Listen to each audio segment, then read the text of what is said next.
There's something strange about today, like the silence is whispering secrets you were never meant to hear. You picked up your phone like you always do, but something felt off. You don't remember sending that message. You don't recall making that call. Yet it happened. And what if I told you it wasn't just an accident?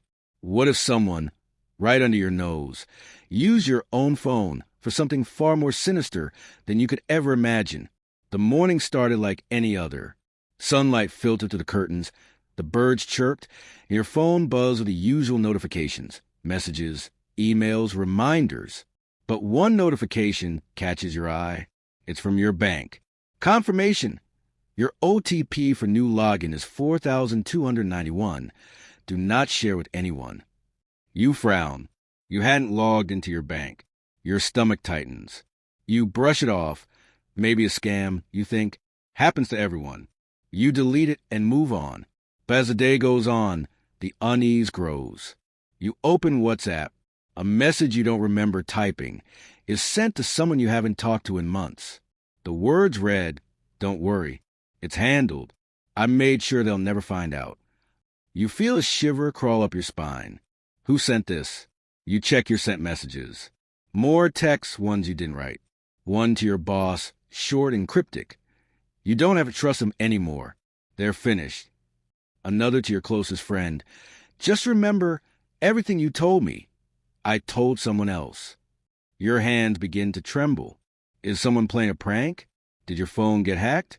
But then you remember last night. You left your phone on the table. There were guests, laughter, drinks, a few people you didn't really know, friends of friends. One guy in particular. He had this unsettling calmness, this way of watching people when they weren't looking. And now, you remember he held your phone for a minute, said he needed to call someone because his phone died. You'd shrugged, handed it over. Now your mind replays that moment over and over. Why didn't you notice? The rest of the day spirals. You call your bank. The customer service rep confirms a login attempt was made from a different location, one far away from where you live. Your account is now temporarily frozen. Then another call comes in from your aunt. She's furious. "How could you?" she spits. "After everything I did for you, you send me that kind of message?" You're confused. She forwards you the screenshot. It's from your number. It reads, "Some family only sticks around when they benefit from your pain. I know what you've done." Your heart sinks. You didn't write that. You try to explain. She doesn't believe you. And just like that, the damage begins. One by one, people begin to distance themselves. Trust breaks. Rumors stir. A voice in your head screams. Someone used your phone. But why? What were they trying to do? And then a different kind of message comes through. It's a video, sent from your own number. You don't even remember recording it. The clip is dark, blurry, shot from your room, your voice whispering. Everything has to fall apart. Then they'll finally learn. Then they'll pay. That's not you. Not how you talk. Not how you think. But it's your face, your voice, your room. Suddenly, it doesn't feel like someone hacked you. It feels like someone became you. You sit in silence, wondering, what if this isn't about technology? What if it's spiritual? What if God is trying to show you something? Because lately you felt the change, the disconnection from people, from yourself, from Him. You've been busy chasing deadlines, ignoring intuition, letting people in who didn't deserve access. You hear the voice of your old friend echo in your head. Guard your energy. The devil doesn't always need to break in. Sometimes he's invited. Was this your wake-up call? The signs had always been there. The strange feelings, the dreams, the gut instincts you silenced. You let the wrong people too close. You allowed your life, your space, your trust, your phone to be open to those with dark intentions. Because now it wasn't just a hacked device. It was a hacked identity. Someone wanted to be you. Or maybe they wanted to destroy you from the inside. And that's when the dream returns. The one you had weeks ago but ignored. You were walking through a hallway full of mirrors, but each reflection wasn't yours. It was someone else's, wearing your face, speaking your words, and one by one, They turned and whispered, "You let us in." Now it all makes sense. Your phone was just a tool.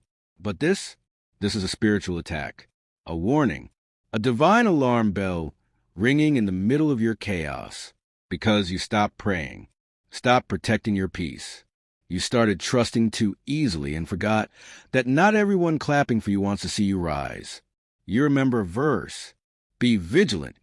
Your adversary, the devil, prowls around like a roaring lion, seeking someone to devour." And he devoured your focus, your discernment, your boundaries. Now you're left picking up the pieces of relationships shattered, of trust burned, of opportunities ruined.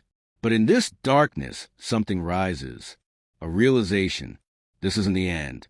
It's the unveiling. It's God pulling back the curtains, letting you see the snakes you dined with, exposing the hands that clapped while planting seeds of doubt. Because when he's about to elevate you, he first isolates you. He lets the tower fall to show you who helped build it and who weakened its foundation. You look around and realize this isn't punishment. It's preparation. The phone? That was just the beginning. He needed to get your attention, to make you stop, to make you see.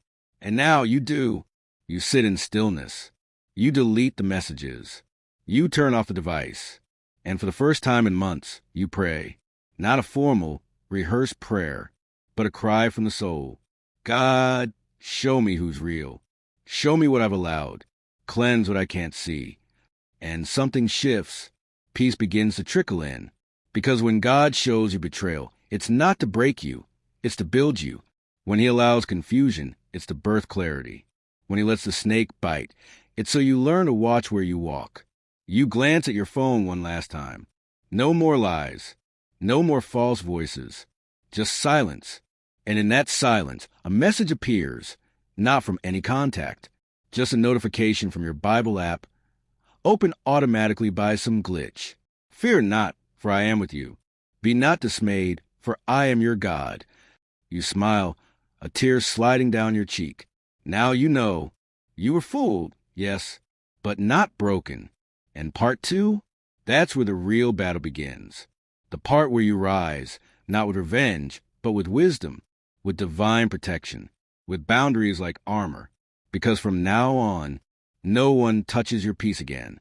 The night after everything unraveled, sleep became a stranger. You lay in your bed, eyes wide open, phone turned face down on the table, as if even its blank screen could betray you now. But it wasn't just fear.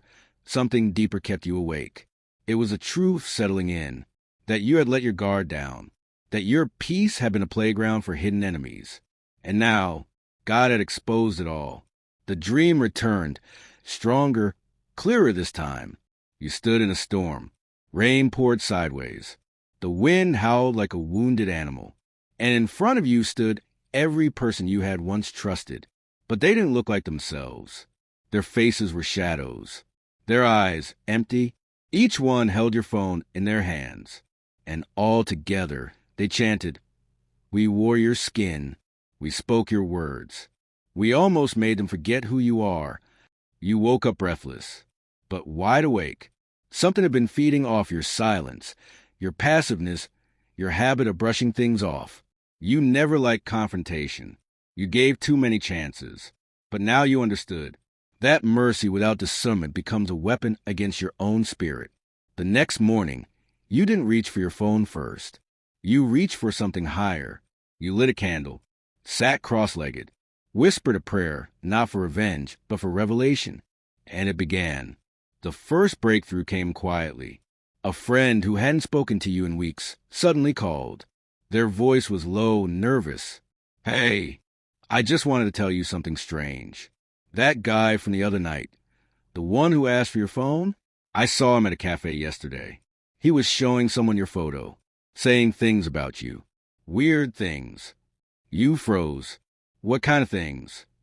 "That you were planning something big, that you knew secrets, that he was just helping expose the truth." It sounded off.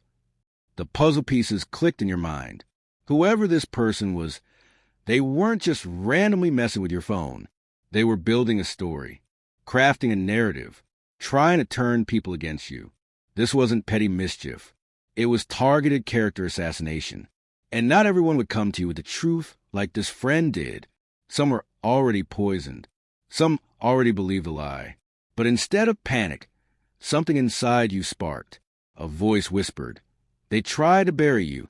They didn't know you were a seed. You opened your phone, not to scroll, but to act.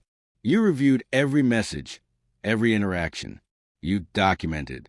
You reset passwords. You took screenshots. You installed firewalls. But more importantly, you took spiritual inventory. You made a list, a quiet, sacred list, of everyone who suddenly distanced themselves, of those who stayed silent while rumors spread, of those who laughed louder when others doubted you. You weren't making the list to seek vengeance. You were making it to stop forgetting, because forgetting is what got you here. Forgetting to protect your peace. Forgetting to guard your space.